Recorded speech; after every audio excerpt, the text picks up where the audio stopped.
Olha, eu não tive condição assim de ver quantos que Sei. tinha, mas eu sempre fico surpresa com a quantidade ainda de gente que apoia o Bolsonaro, apesar de tudo. Apesar de 19 milhões de brasileiros estar passando fome, apesar do desemprego, apesar do fechamento do pequeno comércio, do pequeno serviço, apesar do desemprego em massa, apesar sabe, das pessoas pedindo dinheiro na rua porque não tem o que comer, não tem. Ou seja, apesar dessa catástrofe, porque inequivocamente, né, Kiko, uma catástrofe, Sim. apesar dessa quantidade de mortes, nós estamos caminhando a passos largos para os 500 mil, e se não tiver vacina, vamos chegar aos 600 mil. Então, é algo que eu fico a mim. E acho que, você sabe, também acho que tem uma base comum, sabe? Sabe qual é a base fascista comum? Hum. Eu acho que é uma das coisas que eu acho que o Gessé acertou muito.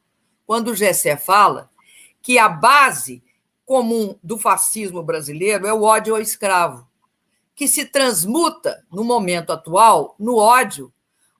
Né? O ódio ao escravo negro se transmuta hoje ao ódio ao pobre, ao desempregado, Ódio ao de classe. desassistido, ao vulnerável, ao negro, às mulheres. Então, você tem um ódio de base no Brasil que nós nunca superamos. Uma vez, sabe, eu estava. Porque a gente sempre reflete sobre a própria vida, né? Então, eu estava refletindo sobre a tortura. E eu vi várias teorias sobre a tortura que ela tinha uma origem, principalmente nos métodos da Gestapo, né? Que foram, vamos dizer, o padrão. Apesar de ter tortura na Idade Média, etc. Mas estou falando a tortura industrializada, mais padrão industrial, ela tinha essa origem. Então, eu achava que o pau de arara, que o pau de arara adivinha de práticas dos setores nazistas e fascistas antes da Segunda Guerra Mundial e depois, durante, né? Tá. E aí, um dia, eu vendo um livro do Debré sobre o Segundo Império, em que ele mostra um escravo justamente subordinado ao pau de arara. E aí eu descobri que o pau de arara foi uma prática herdada do processo de tortura de escravos. Olha só. Sabe, porque você pode olhar, é bem claro nesse desenho do Debré. Bem claro.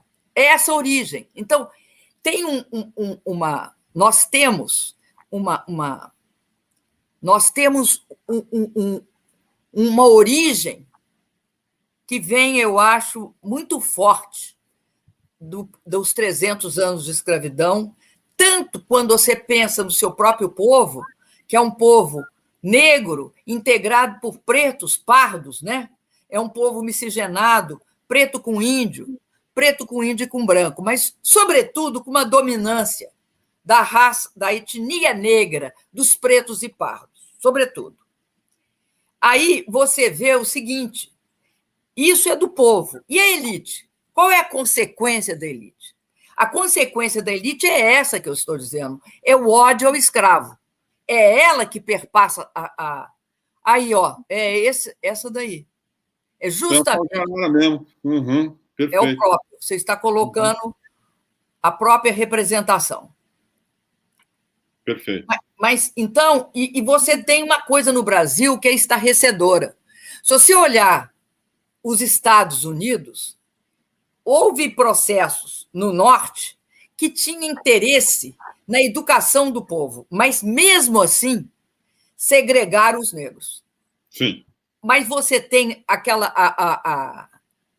Guerra da Independência, que teve a primeira, que depois dela, a da Independência, não, desculpa, a Guerra Civil Americana, que depois delas eles, inclusive, criaram em 1800 e pouco, 70, se eu não me engano, uma universidade negra chamada Howard. Eu tive nessa universidade. Ou seja, lá, como a dominância da escravidão não era tão ampla e generalizada como foi aqui, você tem aquele negócio de ficar matando o Floyd na rua com o joelho no pescoço dele.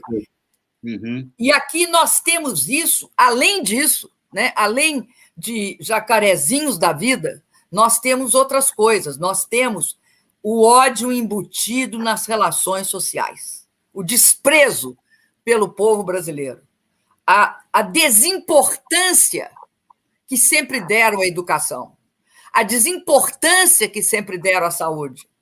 Então, questões básicas só se explicam com o nível de riqueza que esse país tem por falha. É aquela história, né, da queda de avião, é falha humana. Uhum. Não é dos equipamentos.